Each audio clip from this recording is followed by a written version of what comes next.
We live in the golden age of firearms, where the ability to mount red dots or micro red dots, co-witnessing suppressor height night sights, threaded barrels, the ability to attach lights, lasers, drop-in triggers, high cap magazines really have flooded and taken over the market, especially in the pistol area, in my opinion. Every now and again, it's nice to get away from technology and modern ingenuity and go back to much simpler times when and where revolvers ruled the world.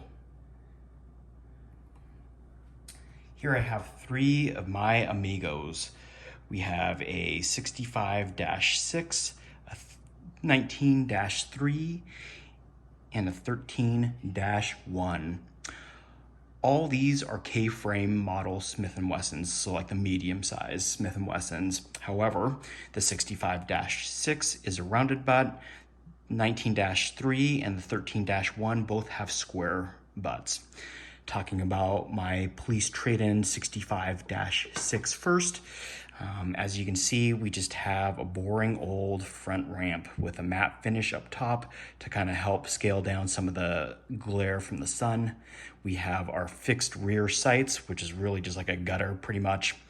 We do not have a hammer mounted firing pin. We do not have a pinned barrel, nor do we have a recessed cylinder. However, this gun and the 13-1 are identical, other than the fact that yes, one of them is stainless and the other one is blued. Both of these pistols, the 13-1 and the 65-6, are a spawn from the 19-3. Again, all three of these are K-framed revolvers. The 19-3, as you can see, has a shrouded ejector rod, adjustable sights. This one does have a pinned barrel, a recessed cylinder, which I absolutely love. I love these old Smith & Wessons that are pinned and recessed. This does have a hammer-mounted firing pin. It does not have a bold barrel like the 13-1 or the 65-6. The 65-6 does not have a serrated trigger like on the 19-3 or the 13-1. Somebody put a boot on the trigger, and frankly, when I bought it, I was just like, whatever. I will probably one day get rid of that, but we'll see. But anyways, this just has a smooth trigger on it. The trigger on this in double action and single action is phenomenal. I don't typically ghost my triggers on my revolvers, but for the purpose of this video, I will go ahead and do that. As you can see, there is a little bit of a take up, not much of a wall, and a crisp, clean break in double action. Single action is even more phenomenal, and honestly, I would dare to say it's probably in like the 2.5 to maybe 4 pound range in single action. Somebody can please, let me borrow your trigger gauge and we can test that out. But super quick, clean break on the trigger on the 65-6. As I mentioned before, this is a police trade-in. As you guys know, the majority of police trade-ins are typically just carried and not really shot a lot. I actually took both, my 65-6 and my 13-1 out to the range a couple days ago to do some shooting, to just kind of figure out where I need to hold this. I wanted to get familiar with it, so if I do a shooting video, I'm not coming brand new to these fixed sights, and I've done a little bit of shooting to kind of gauge on where I need to hold on these. Again, we just have the boring old ramp up front. I was actually looking for a fiber optic or a tritium vial to plug in there. Apparently they don't make tritium vials or fiber optic sights for these old Smiths like that, so I'm just going to deal with what I have here. I do intend to maybe one day take this to my local gunsmith to have him paint the ramp on both my 65-6, my 13-1, and my 19-3, and I'll show you here in just a second. They're all just black for that matter. Super sweet shooting pistol. This actually came with combat grips, the Smith & Wesson combat grips. I decided to go ahead and change out all the grips on my three Amigos here because I didn't want to wear down the walnut grips that came standard on the 19-3 as well as the 13-1.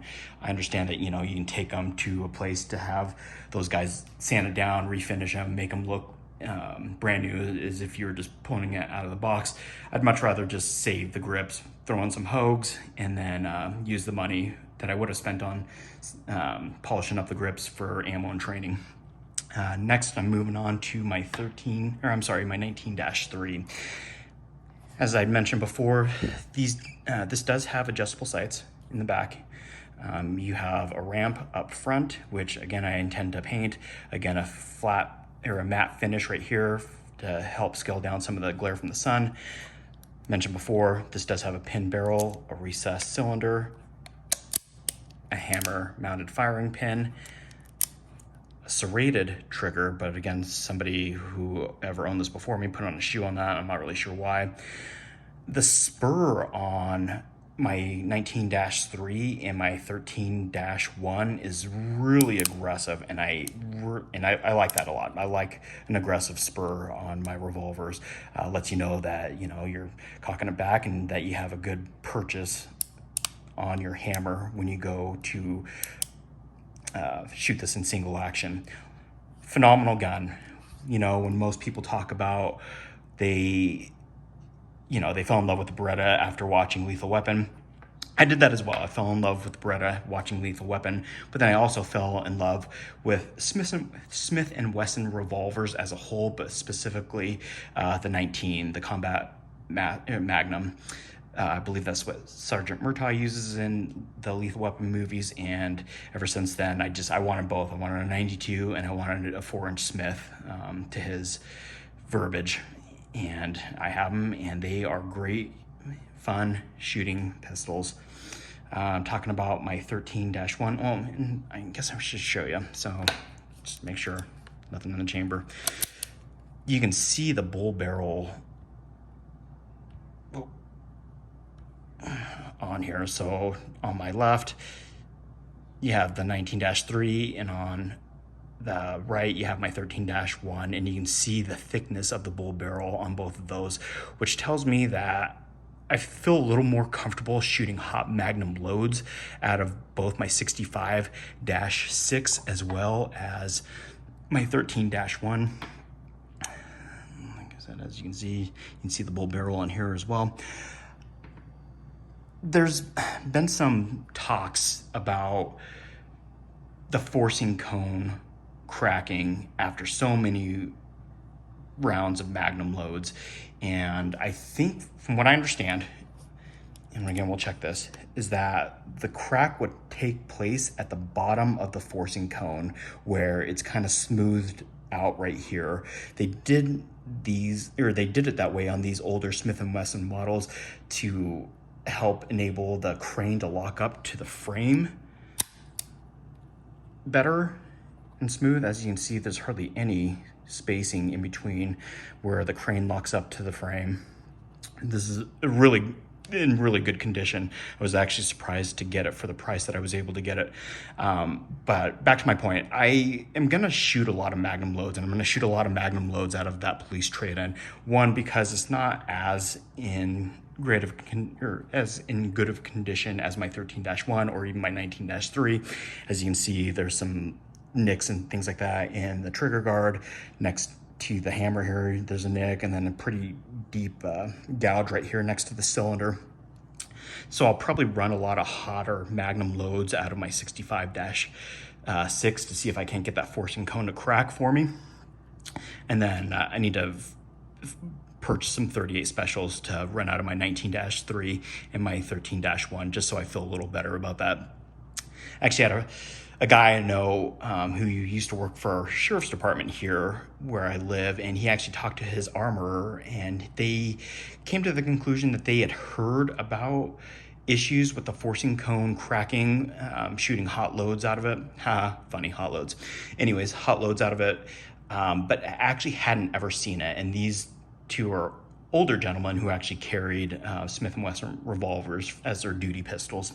And so, again, I don't know, how often that happens, how many rounds of 357 Magnum loads that you would get to that point to where your forcing cone cracks. You're going to get some flame cutting as well, shooting hot magnum loads. But I hear that, you know, the flame cutting happens, but then it stops at a certain point. It doesn't keep going and going. Somebody can please correct me in the comment section if I'm wrong. That's just what I've heard. I've also heard too, I've read on read on Smith & Wesson forums that, so these are all steel guns for the most part. These two for sure are all steel. But I read on the Smith & Wesson forum that the hammer and the trigger on the 65-5s on up are MIM parts, so the metal injection molding parts. I don't really have anything positive or negative to say about that. Kind of sad that they didn't keep true, and as you can see, I mean, even the color case hardening on my trigger and my hammer on my 13-1 and my 19-3 is just beautiful. I can kind of see that in the trigger and the hammer on my 65-6.